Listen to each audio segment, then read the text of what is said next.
1 Samuel chapter 24. After Saul returned from fighting the Philistines, he was told that David had gone into the wilderness of En-gedi. Saul chose 3,000 elite troops from all Israel and went to search for David and his men near the rocks of the wild goats. At the place where the road passes some sheepfolds, Saul went into a cave to relieve himself. But as it happened, David and his men were hiding further back in that very cave. "Now's your opportunity," David's men whispered to him. "Today the Lord is telling you, I will certainly put your enemy into your power to do with as you wish." So David crept forward and cut off a piece of the hem of Saul's robe. But then David's conscience began bothering him because he had cut Saul's robe. He said to his men, "The Lord forbid that I should do this to my lord the king. I shouldn't attack the Lord's anointed one, for the Lord himself has chosen him." So David restrained his men and did not let them kill Saul. After Saul had left the cave and gone on his way, David came out and shouted after him, "My lord the king." And when Saul looked around, David bowed low before him. Then he shouted to Saul, "Why do you listen to the people who say I am trying to harm you? This very day you can see with your own eyes it isn't true, for the Lord placed you at my mercy back there in the cave. Some of my men told me to kill you, but I spared you, for I said, I will never harm the king. He is the Lord's anointed one. Look, my father, at what I have in my hand. It is a piece of the hem of your robe. I caught it off, but I didn't kill you. This proves that I am not trying to harm you and that I have not sinned against you, even though you have been hunting for me to kill me. May the Lord judge between us. Perhaps the Lord will punish you for what you are trying to do to me, but I will never harm you. As that old proverb says, from evil people come evil deeds, so you can be sure I will never harm you. Who is the king of Israel trying to catch anyway? Should he spend his time chasing one who is as worthless as a dead dog or a single flea? May the Lord therefore judge which of us is right and punish the guilty one. He is my advocate, and he will rescue me from your power." When David had finished speaking, Saul called back, "Is that really you, my son David?" Then he began to cry, and he said to David, "You are a better man than I am, for you have repaid me good for evil. Yes, you have been amazingly kind to me today, for when the Lord put me in a place where you could have killed me, you didn't do it. Who else would let his enemies get away when he had him in his power? May the Lord reward you well for the kindness you have shown me today. And now I realize that you are surely going to be king, and that the kingdom of Israel will flourish under your rule. Now swear to me by the Lord that when this happens, you will not kill my family and destroy my line of descendants." So David promised this to Saul with an oath. And Saul went home, but David and his men went back to their stronghold. 1 Samuel 25. The death of Samuel. Now Samuel died, and all Israel gathered for his funeral. They buried him at his house in Ramah. Nabal angers David. Then David moved down to the wilderness of Maon. There was a wealthy man from Maon who owned property near the town of Carmel. He had 3,000 sheep and 1,000 goats, and it was sheep shearing time. This man's name was Nabal, and his wife Abigail was a sensible and beautiful woman. But Nabal, a descendant of Caleb, was crude and mean in all his dealings. When David heard that Nabal was shearing his sheep, he sent 10 of his young men to Carmel with this message for Nabal: "Peace and prosperity to you, your family, and everything you own. I am told that it is sheep shearing time. While your shepherds stayed among us near Carmel, we never harmed them, and nothing was ever stolen from them. Ask your own men, and they will tell you this is true. So would you be kind to us, since we have come at a time of celebration? Please share any provisions you might have on hand with us and with your friend David." David's young men gave this message to Nabal in David's name, and they waited for a reply. "Who is this fellow David?" Nabal sneered to the young men. "Who does this son of Jesse think he is? There are lots of servants these days who run away from their masters. Should I take my bread and my water and my meat that I've slaughtered for my shearers and give it to a band of outlaws who come from who knows where?" So David's young men returned and told him what Nabal had said. "Get your swords," was David's reply as he strapped on his own. Then 400 men started off with David, and 200 remained behind to guard their equipment. Meanwhile, one of Nabal's servants went to Abigail and told her, "David sent messengers from the wilderness to greet our master, but he screamed insults at them. These men have been very good to us, and we never suffered any harm from them. Nothing was stolen from us the whole time they were with us. In fact, day and night they were like a wall of protection to us and the sheep. You need to know this and figure out what to do, for there is going to be trouble for our master and his whole family. He's so ill-tempered that no one can even talk to him." Abigail wasted no time. She quickly gathered 200 loaves of bread, 2 wineskins full of wine, 5 sheep that had been slaughtered, nearly a bushel of roasted grain, 100 clusters of raisins, and 200 fig cakes. She packed them on donkeys and said to her servants, "Go on ahead. I will follow you shortly." But she didn't tell her husband Nabal what she was doing. As she was riding her donkey into a mountain ravine, she saw David and his men coming toward her. David had just been saying, "A lot of good it did to help this fellow. We protected his flocks in the wilderness, and nothing he owned was lost or stolen. But he has repaid me evil for good. May God strike me and kill me if even one man of his household is still alive tomorrow morning." Abigail intercedes for Nabal. When Abigail saw David, she quickly got off her donkey and bowed low before him. She fell at his feet and said, "I accept all blame in this matter, my lord. Please listen to what I have to say. I know Nabal is a wicked and ill-tempered man. Please don't pay any attention to him. He is a fool, just as his name suggests. But I never even saw the young men you sent.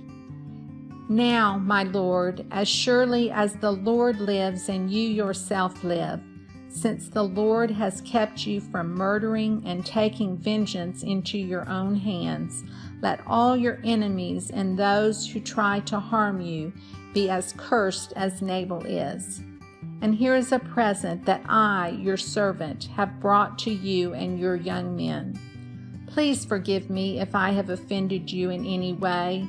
The Lord will surely reward you with a lasting dynasty, for you are fighting the Lord's battles, and you have not done wrong throughout your entire life. Even when you are chased by those who seek to kill you, your life is safe in the care of the Lord your God, secure in his treasure pouch. But the lives of your enemies will disappear like stones shot from a sling. When the Lord has done all he promised and has made you leader of Israel, don't let this be a blemish on your record. Then your conscience won't have to bear the staggering burden of needless bloodshed and vengeance. And when the Lord has done these great things for you, please remember me, your servant."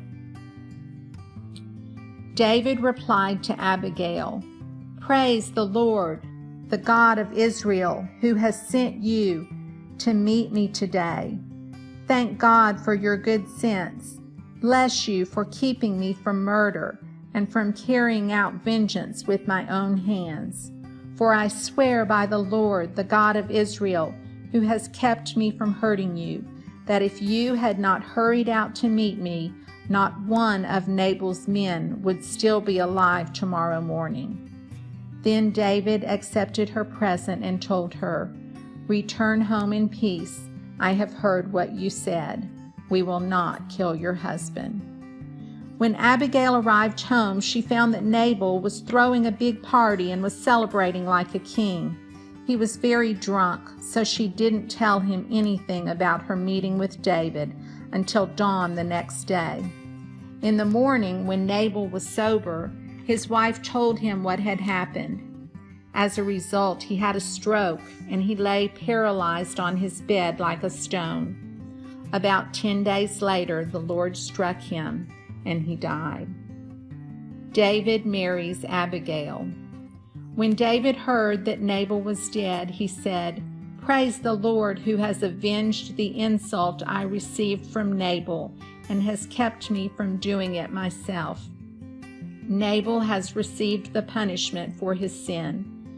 Then David sent messengers to Abigail to ask her to become his wife. When the messengers arrived at Carmel, they told Abigail, "David has sent us to take you back to marry him." She bowed low to the ground and responded, "I, your servant, would be happy to marry David. I would even be willing to become a slave, washing the feet of his servants." Quickly getting ready, she took along 5 of her servant girls as attendants, mounted her donkey, and went with David's messengers. And so she became his wife. David also married Ahinoam from Jezreel, making both of them his wives. Saul, meanwhile, had given his daughter Michal, David's wife, to a man from Galim named Palti, son of Laish.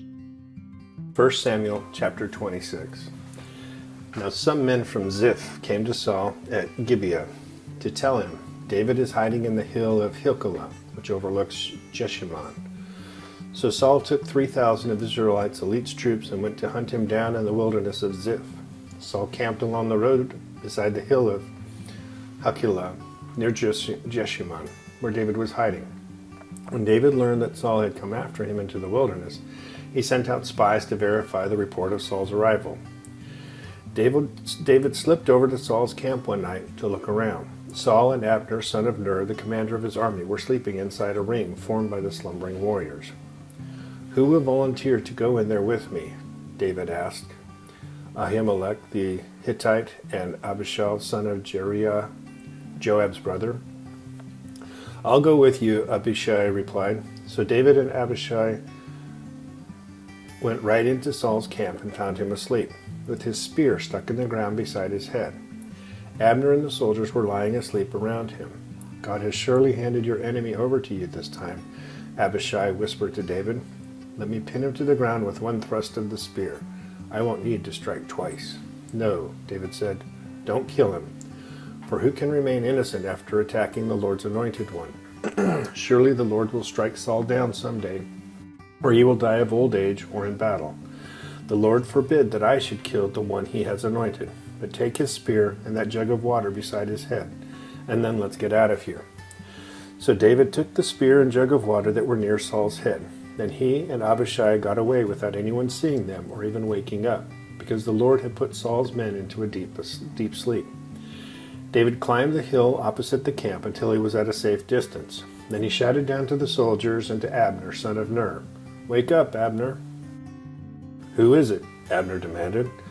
"Well, Abner, you're a great man, aren't you?" David taunted. "Where in all Israel is there anyone as mighty? So why haven't you guarded your master the king when someone came to kill him?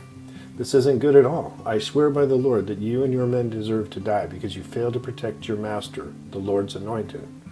Look around. Where are the king's spear and the jug of water that were beside his head?" Saul recognized David's voice and called out, "Is that you, my son David?" And David replied, "Yes, my lord the king. Why are you chasing me? What have I done? What is my crime? But now let my lord the king listen to his servant. If the Lord had stirred you up against me, then let him accept my offering. But if this is simply a human scheme, then may those involved be cursed by the Lord. For they have driven me from my home, so I can no longer live among the Lord's people. And they have said, 'Go worship pagan gods.' Must I die on foreign soil, far from the presence of the Lord? Why has the king of Israel come out to search for a single flea? Why does he hunt me down like a partridge on the mountains?" Then Saul confessed, "I have sinned. Come back home, my son, and I will no longer try to harm you. For you valued my life today. I have been a fool and very, very wrong." "Here is your spear, O king," David replied. Let one of your young men come over and get it. The Lord gives his own reward for doing good and for being loyal, and I refuse to kill you even when the Lord placed you in my power, for you are the Lord's anointed one. Now may the Lord value my life, even as I have valued yours today. May he rescue me from all my troubles." And Saul said to David, "Blessings on you, my son David. You will do many heroic deeds, and you will surely succeed." And David went away, and Saul returned home. 1 Samuel chapter 27. But David kept thinking to himself, "Someday Saul is going to get me. The best thing I can do is escape to the Philistines. Then Saul will stop hunting me in Israelite territory, and I will finally be safe." So David took his 600 men and went over and joined Achish, son of Maach, the king of Gath. David and his men and their families settled there with Achish at Gath. David brought his 2 wives along with him, Ahinoam and Jezreel and Abigail, Nabal's widow from Carmel. Word soon reached Saul, and David had fled to Gath, so he stopped hunting for him. One day David said to Achish, "If it is all right with you, we would rather live in one of the country towns instead of here in the royal city." So Achish gave him the town of Ziklag, which still belongs to the kings of Judah to this day, and they lived there among the Philistines for a year and 4 months. David and his men spent the time raiding the Geshurites, the Girzites, and the Amalekites, people who had lived near Shur toward the land of Egypt since ancient times.